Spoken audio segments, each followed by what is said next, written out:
80 और 90 का दशक, जब सिनेमा घरों के बाहर टिकट की लाइनें किलोमीटर लंबी हुआ करती थी, तब एक ऐसा नाम था जिसकी एंट्री पर थिएटर्स में सिक्के बरसते थे। मिथुन चक्रवर्ती।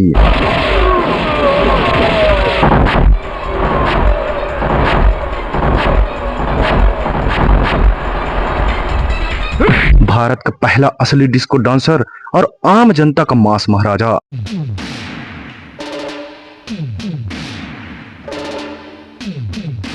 लेकिन क्या आप जानते हैं कि जिन फिल्मों ने शाहरुख खान को किंग बनाया, अमिताभ बच्चन के डूबते करियर को सहारा दिया और सलमान खान को एक्शन स्टार की पहचान दी, उन फिल्मों के लिए पहली पसंद कोई और नहीं बल्कि खुद मिथुन चक्रवर्ती थे। आखिर क्यों मिथुन दा ने अपनी जिंदगी की 5 सबसे बड़ी ब्लॉकबस्टर फिल्में छोड़ दी?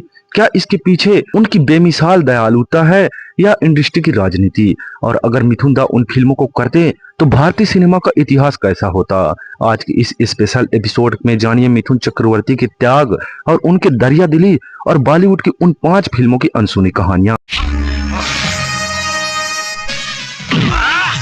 बात 1980 के दशक के अंत की है। मुकुल आनंद एक ऐसी फिल्म की स्क्रिप्ट पर काम कर रहे थे जो बॉलीवुड को झकझोर कर रख देने वाली थी, अग्निपथ। क्या है तुम्हारा?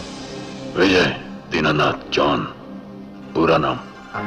याद देखा ना, इसमें मैं नारियल काटते हैं, आज तेरे को काटे के हिजड़ा। मुकुल आनंद विजय दीनानाथ चौहान के किरदार के लिए एक ऐसा चेहरा चाहते थे जिसकी आंखों में एंगर यानी गुस्सा और गरीबी की तड़प साफ दिखे। उनकी पहली पसंद मिथुन चक्रवर्ती थे। उस दौर में मिथुन दा की फैन फॉलोइंग चरम पर थी दोस्तों। मैं कृष्णन अय्यर जम गया नारियल पानी वाला।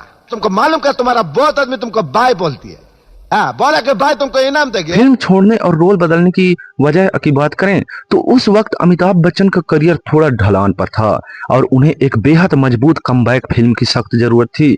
मिथुन चक्रवर्ती अमिताभ बच्चन का बेहद सम्मान करते थे। जब उन्हें पता चला कि अमिताभ भी इस प्रोजेक्ट से जुड़ना चाहते हैं तो मिथुन दा ने बिना किसी झिझक के मुख्य हीरो की जगह कृष्णन अय्यर एमए का साइड रोल स्वीकार कर लिया।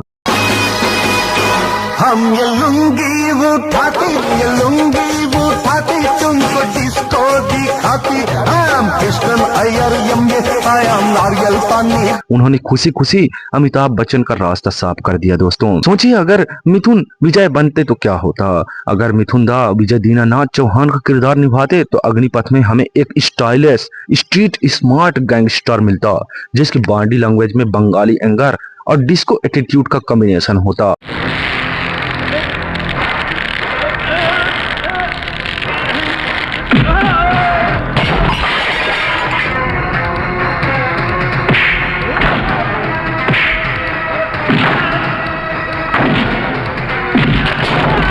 लेकिन मिथुन दा के त्याग की वजह से अमिताभ बच्चन को अपनी जिंदगी का सबसे बड़ा आइकॉनिक रोल मिला और खुद मिथुन दा ने कृष्णन अय्यर बनकर यह साबित कर दिया कि एक सच्चा एक्टर छोटे रोल को भी अमर बना सकता है। किरण, I love you। जादू तेरी नजर, तू है मेरी किरण और कम। 1993 की फिल्म डर, यश चोपड़ा एक ऐसी फिल्म बना रहे थे जहां विलेन ही फिल्म का असली हीरो था। राहुल मेहरा का वो सनकी जुनूनी आशिक का किरदार। यश चोपड़ा की शुरुआती कास्टिंग लिस्ट में मिथुन चक्रवर्ती का नाम काफी ऊपर था दोस्तों। उस समय मिथुन दा गुंडा, जल्लाद और रावण राज जैसी फिल्मों के जरिए डार्क और एंटी हीरो किरदारों में अपना छाप छोड़ रहे थे। क्या हुआ? बिस्कुट के लिए मटर। हम अपने फायदे का खातिर किसी का कुछ भी कर सकता हूँ। राज़े दिल छुपाता था, कुछ न बोला थी है आज। अगर फिल्म छोड़ने की वजह की बात करें तो मिथुन दा उस समय अपनी ऊटी वाली फिल्मों की शूटिंग में व्यस्त थे। उन्होंने दक्षिण भारत में अपना पूरा सेटअप बना लिया था और वो एक दिन में 3 तिथियों में काम कर रहे थे। डर के लिए यश चोपड़ा को लगातार लंबे शेड्यूल की जरूरत थी जो मिथुन दा अपनी पहले से तय प्रतिबद्धताओं के कारण नहीं दे सके। साथ ही मिथुन दा उस दौर में छोटे बजट के प्रोड्यूसर को डूबने से बचाने के लिए बी ग्रेड और लो बजट के फिल्मों को काफी प्राथमिकता दे रहे थे दोस्तों। राजा भैया चलो घर चलो। घर? अरे घर बनाई कब था? एक मकान था, मकान ही रह गया। सोचिए अगर मिथुन दा डर में होते तो क्या होता? सोचिए दोस्तों, अगर मिथुन दा कहते का किरण,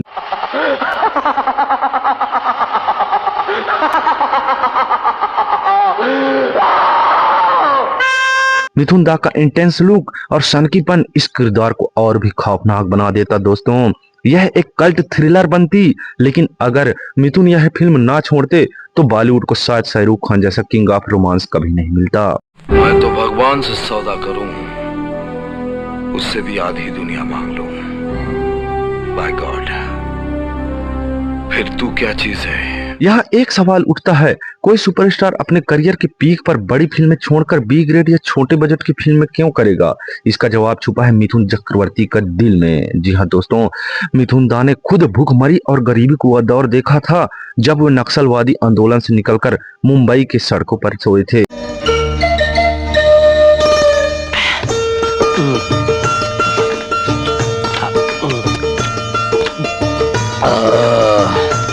क्या? कौन चलाएगा? तुम चलाओगे? क्यों? इतने सारे लोग चलाते हैं, मैं क्यों नहीं चला सकता? दुनिया भर की बातें सुनाई उस लौंडिया ने। हराम का खाते, मेहनत नहीं कर सकता। हाँ? साली छटाक भर की छोकरी और जबान 1.5 गज की।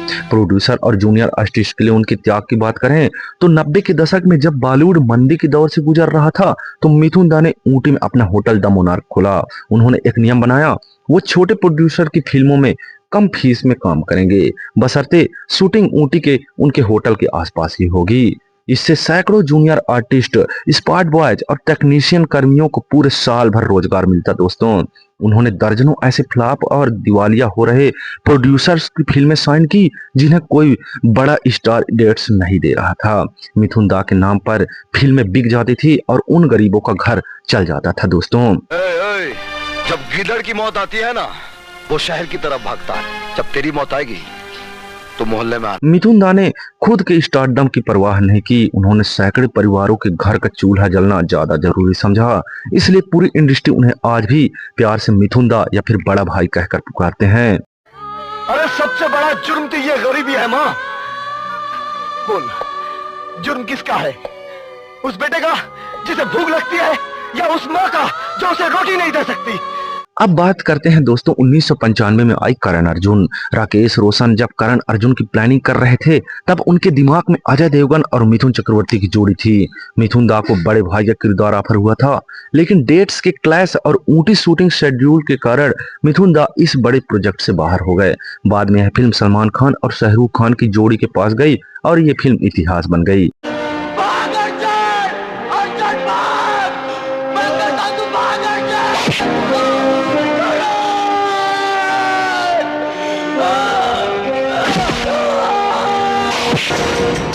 वहीं बात करें अगली फिल्म, चौथी फिल्म की, तो नायक, जो 2001 में आई थी। तुम्हारे जैसे लोग इस देश के लिए श्राप है। पहले सपने दिखाते हैं और फिर कहते कि नहीं, ऐसा नहीं हो सकता। एस शंकर जब नायक को हिंदी में रीमेक कर रहे थे तो उन्होंने एक ऐसे अभिनेता की तलाश की जिसकी छवि जनता के बीच एक रॉबिन हुड जैसी हो। मिथुन दा की मास अपील को देखते हुए उनसे संपर्क किया गया था, लेकिन उस समय मिथुन दा ने मुख्य धारा के बड़े व्यावसायिक सिनेमा से थोड़ी दूरी बना ली थी, जिसके चलते यह रोल अनिल कपूर को मिला दोस्तों। राजनीति में तुम्हें कतई नहीं आऊंगा, नेवर। अगर नहीं आना तो ये रोना बंद करो, यहाँ खड़े होकर ये मत चिल्लाओ कि मैंने क्या किया, मैंने क्या किया। साला इसीलिए तो बलराज चौहान जैसे नेता सीना चौड़ा करके चुनाव जीत जाते हैं। वहीं पांचवी फिल्म की बात करें तो गुलामी, जो कि 1985 में आई। जेपी दत्ता की इस ऐतिहासिक फिल्म में भी मिथुन दा का होना लगभग तय था, लेकिन दूसरे प्रोजेक्ट्स की व्यवस्था के कारण उन्होंने दोस्त के हित में यह फिल्म छोड़ दी और उन्होंने सपोर्टिंग रोल ही चुना इस फिल्म में।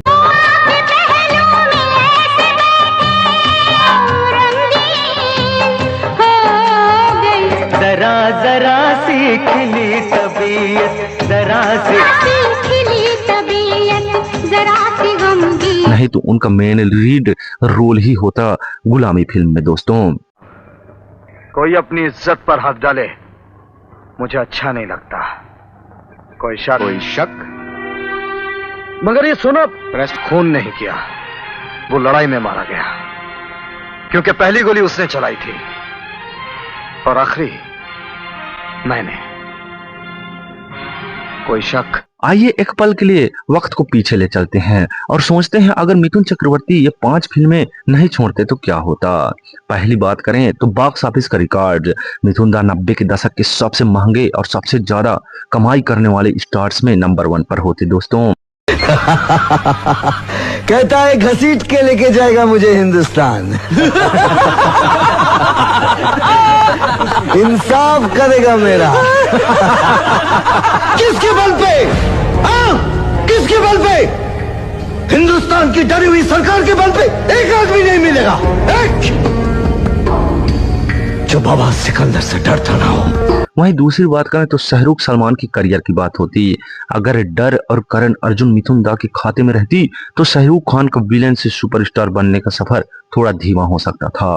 मांग लूंगा तुझे, आसमां मिलूंगा तुझे, इस जहां से। वहीं तीसरी बात करें तो सिनेमा का ट्रेंड, भारतीय सिनेमा में मास एक्शन का दौर 10 साल पहले ही अपने चरम पर पहुंचा जाता दोस्तों।